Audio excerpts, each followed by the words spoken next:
In this MTN special presentation, we traveled to a ranch near Two Dot where the Jones family has changed the way they manage cattle. Then to a restaurant on the High Line where the same family's been cooking award-winning pizzas now for 55 years. And finally, we meet Christian Parrish, also known as Superman, an innovative hip-hop artist who's spreading a message of hope through music and dance. All of them under the big sky.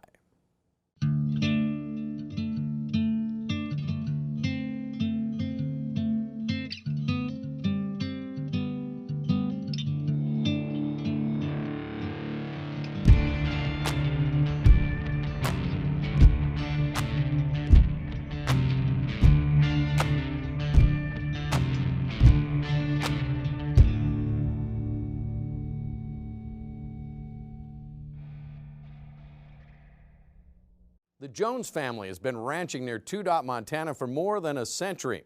During the economic upheavals of the 1980s, Bill Jones decided to break with tradition and adopt a new style of ranching. Today, his son Zachary has expanded this new style and created a new market for their grass-fed beef.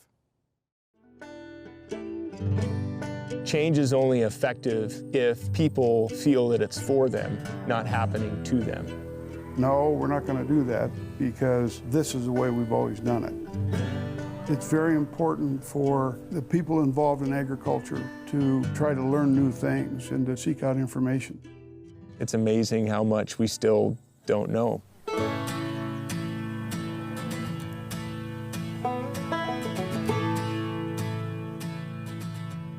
I grew up on the ranch. South of Harleton, 10 miles, or north of Big Timber, 35 miles, depending on who you're talking to. I can remember days when I was a kid trudging around in the mud and the snow with my father. Lighting fires when I probably shouldn't have been lighting fires. I am the fourth generation. I'm the fifth generation to be involved in managing the ranch. That's where we're at, 109 years later. Agriculture got highs and it's got lows. Interest rates in the 80s got up around 20%. You couldn't make any money doing anything. There were some economic reasons for making some changes. And since our business is harvesting sunlight through our grass, we were looking for ways to harvest our grass better. My dad started learning about holistic management. The basic tenet is that there's a lot that we can learn from what nature's doing.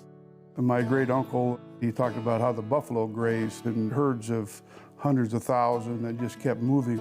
So he understood the philosophy behind it. Grazed the land with a lot of cattle for a very short period of time, possibly not come back to that piece of ground again for another year. Some of the neighbors wondered what the heck we were doing. Some of them still do. At one point we had a state lease. One of our neighbors turned us into the Department of Natural Resources to say we were abusing the ground. The fellow from DNRC couldn't figure out what they were talking about and finally discovered the piece of land that said that we were abusing looked better than the other pieces of the ground around it.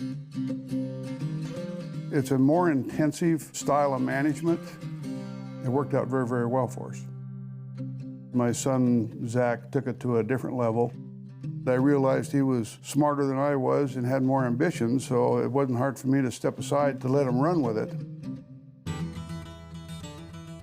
I've managed ranches in Florida and Montana and South Dakota and Hawaii and New Zealand. Some people have called me the director of disturbance. Disturbance is a beneficial activity, but also sometimes very annoying. He has done an excellent job training his management team in the same kind of philosophy. We had an opportunity on our ranch. I wasn't here. Stuart and Kathleen, they've been here for 3 years now or going a little further. They're doing a fantastic job. Both of us really wanted to practice regenerative agriculture. It was just a really exciting opportunity.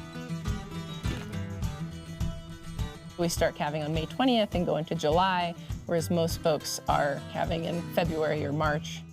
You don't see any other large mammals having babies in January, February, and March. So we don't have a need to be feeding a lot of hay. We just buy 30 days worth to get through a blizzard or anything like that. Otherwise, we're grazing year-round. Your equipment and feed is greatly reduced. That affects the balance sheet. mimicking nature and managing holistically and making these decisions, we realized there wasn't a market. Like, we still had to sell our animals to the grain-fed system or through auction yards. Yellowstone grass-fed beef officially started in 2011. Zachary had double T beef, which was beef just coming from 2DOT. Brian Ellering of J-Bar-L had Centennial Natural Beef. They were very philosophically aligned, so they joined forces and created Yellowstone grass-fed beef. We felt like the end was better for where our product was going. By doing that, though, we had to go into the towns, start relationships with chefs, grocery managers, universities, people that would buy our beef. 95% of our beef is sold in the state of Montana. It's a Montana company, like through and through, and we're really proud of that, but it's also kind of mimics nature once again, you know? Like, why spread it out all over the country if we can really first tap into the resources we have around us?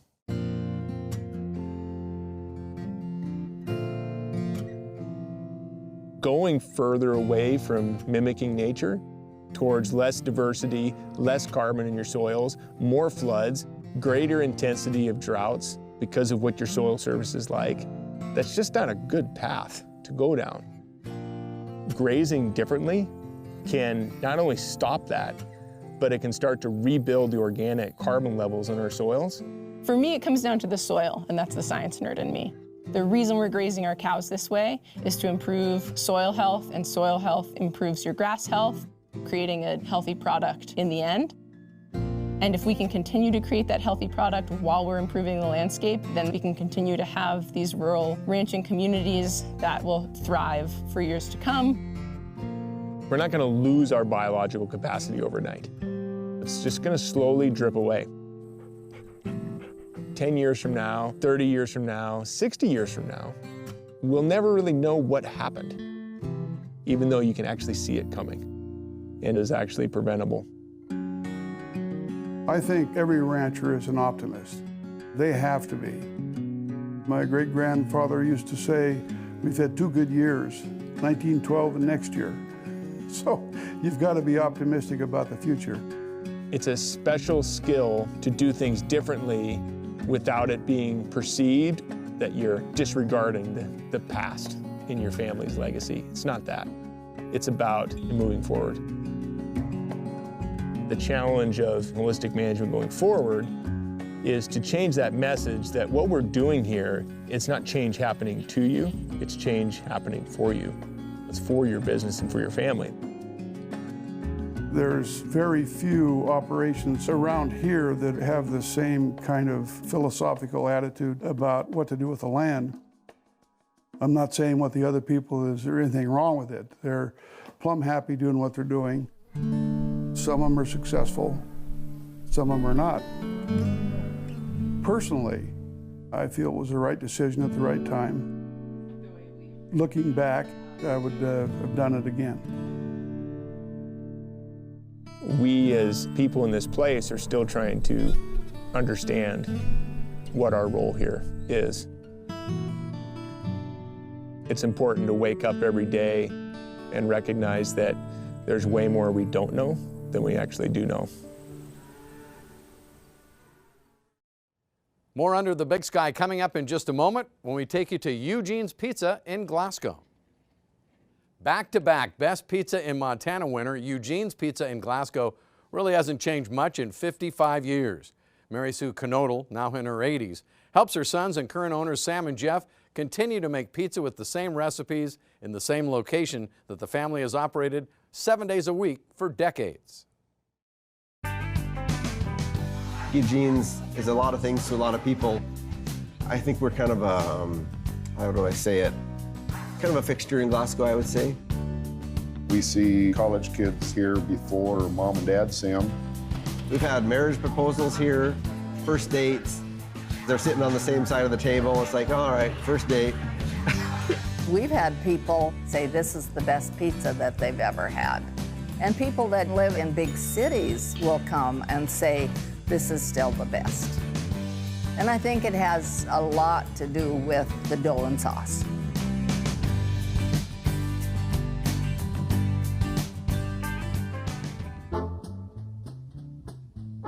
Eugene's was started by a man named Eugene Barger back in 1962. In 1967, my parents bought Eugene's. Sam was only 11 months old. He's basically spent his whole life here. I was just here all the time. Build things out of cardboard boxes, basketball hoops out of number 10 tin cans. I started making pizzas when I was 15 for $1.60 an hour. In high school, I worked here a little bit, but then I went off to college. My parents were getting close to wanting to get out of doing this. They'd done it for 25 years. Jeff was delivering beer and wine at the time, and I was actually fixing copiers. We talked about it. You know what, let's just do it. About a month into it, we looked at each other and said, what did we get ourselves into? We've continued to run it for 25 years. Coming to this same building for 50 years. So a long time. But it's just what we do. My mom, she's been with us the whole entire time. You don't see a lot of 80-year-old women working as hard as she does. I used to work more than I do. After having heart surgery, I decided I'd cut down one day. She can work circles around most younger people. You kind of just better get out of her way because she's moving and shaking.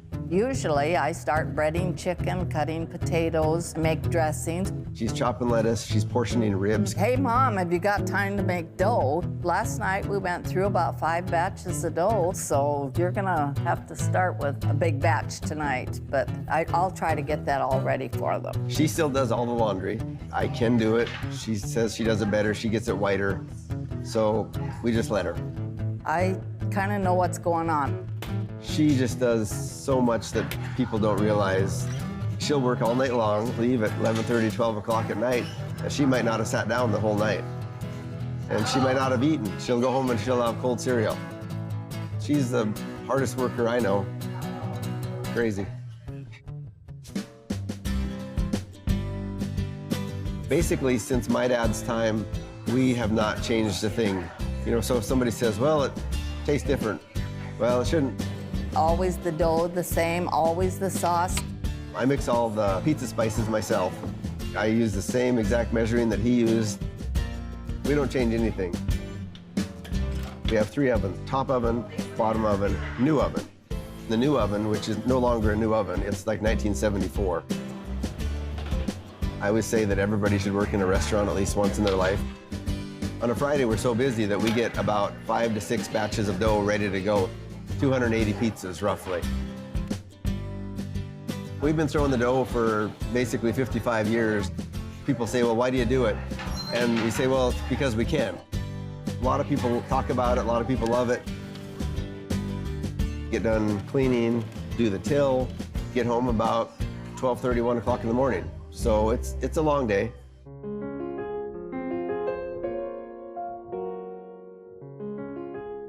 My dad died in 2010. His presence, him not being here, that was kind of a big deal.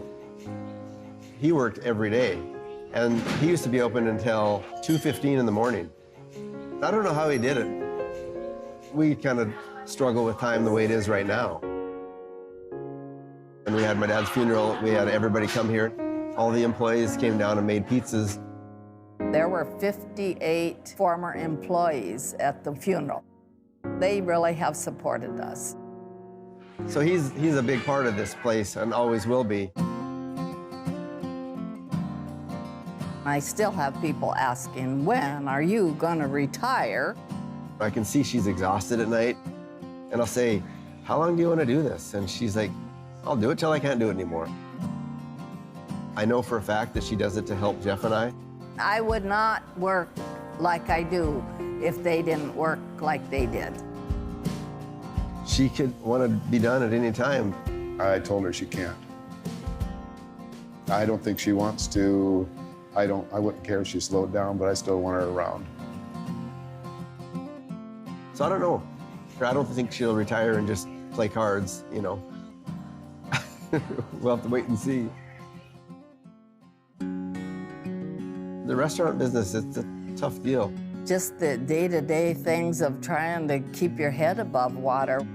I get a little bit bitter just because My kids are getting older now, and I'm missing things that I want to be there for, so that's a little bit hard. It's just a balancing act, you know. Just do what you can. You miss a little bit of stuff with having to work nights and weekends, but it's just like any job. You don't want to go, but once you get there, it's all right. I see families grow from 1 kid to 4 kids over the years. Parents go from young to old. I've been here that long, so that's one of the nicest things about this business is I've gotten to know so many good people. So I'm very thankful for that. Well, I think we're a real integral part of the business community. Every now and then we have some hiccups and mistakes and stuff, but we try to do the absolutely best job we can. They almost always have pizza. I truly think it's the best pizza I've ever had in my life. It is my favorite pizza. I had one on Monday. I'm eating the pizza going, good God, this is good. So I still love it. I'm very proud of what we sell and what we do. We got a lot of huge fans out there. Yeah, it's just a big deal to a lot of people. It's a big deal to Jeff and I, and my mom, all the employees, all these kids that work here. It's pretty neat. Yeah.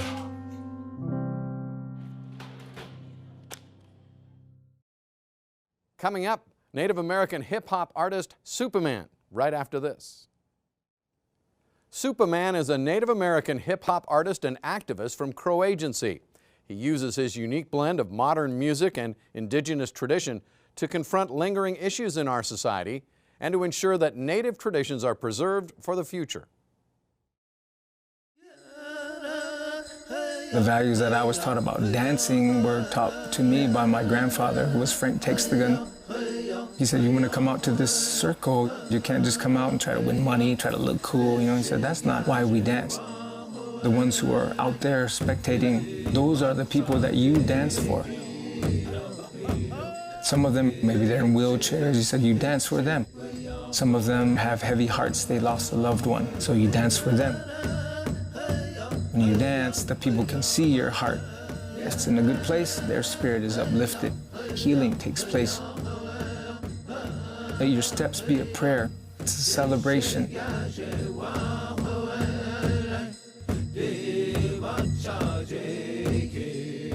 The relationship that America has with its indigenous people, it's not a good one.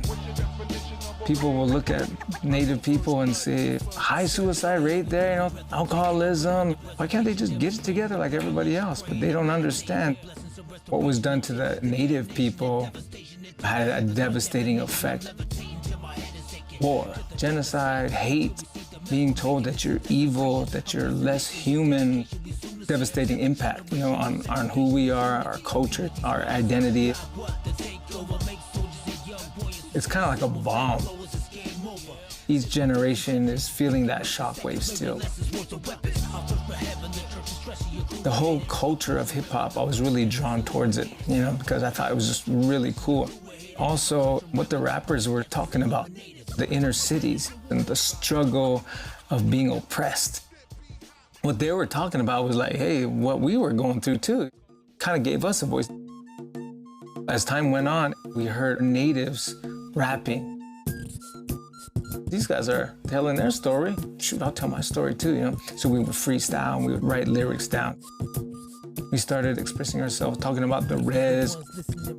Oh, hey, you know, this guy's from the res, you know, like me, you know? I really loved the sound of scratching. I saved up money, you know, firefighting to like buy myself a turntable. I would just spend hours, you know, just perfecting my craft. We just had to learn everything ourselves.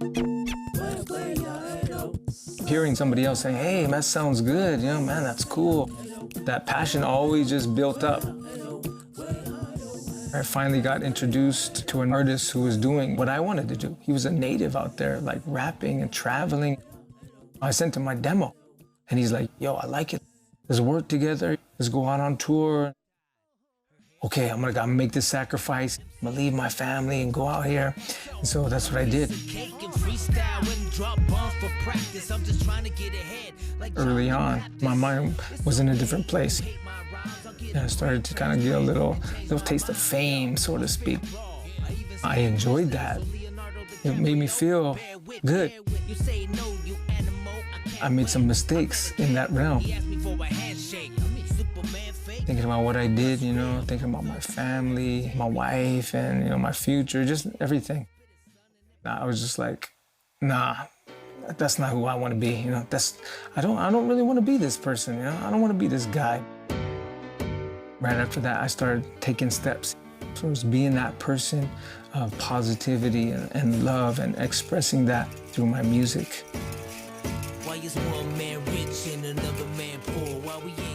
Speaking out for Native rights or, you know, human rights, I was never that person. I was just like, go with the flow type. I started to travel. I started to see different cultures, different Native cultures, you know, the way these people view natives. You're open to what's going on, even about my own culture and who I am. There's a lot of crazy things going on. I felt I had to say something because people were listening to me.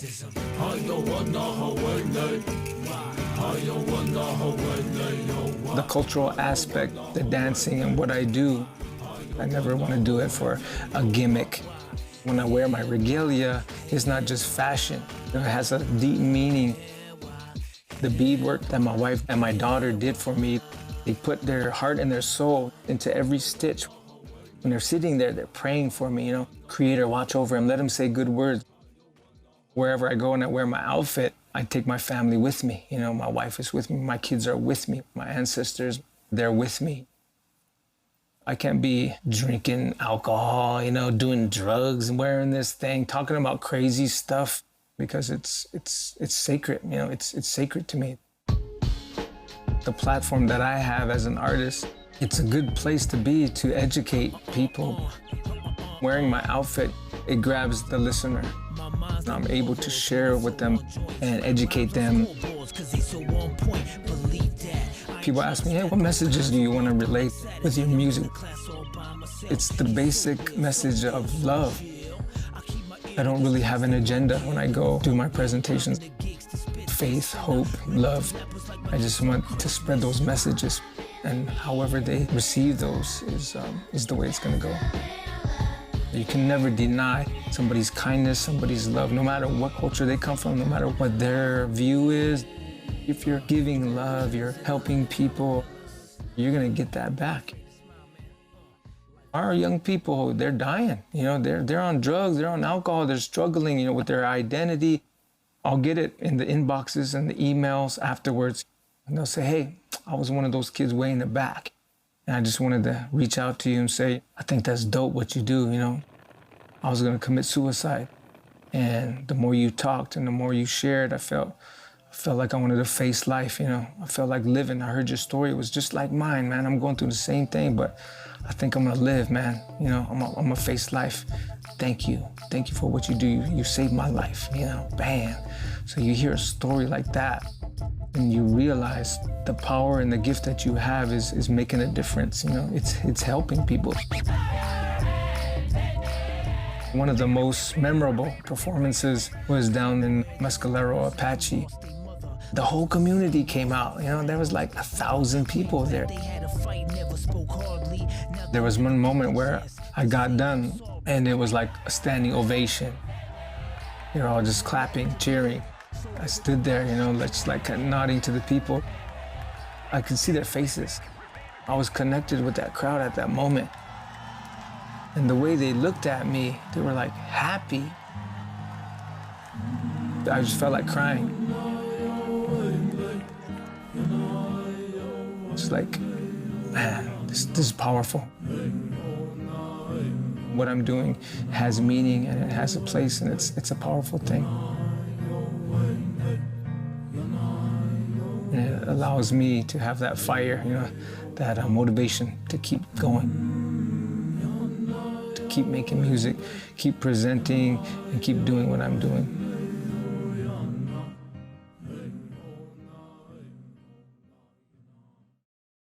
Thanks for watching Under the Big Sky.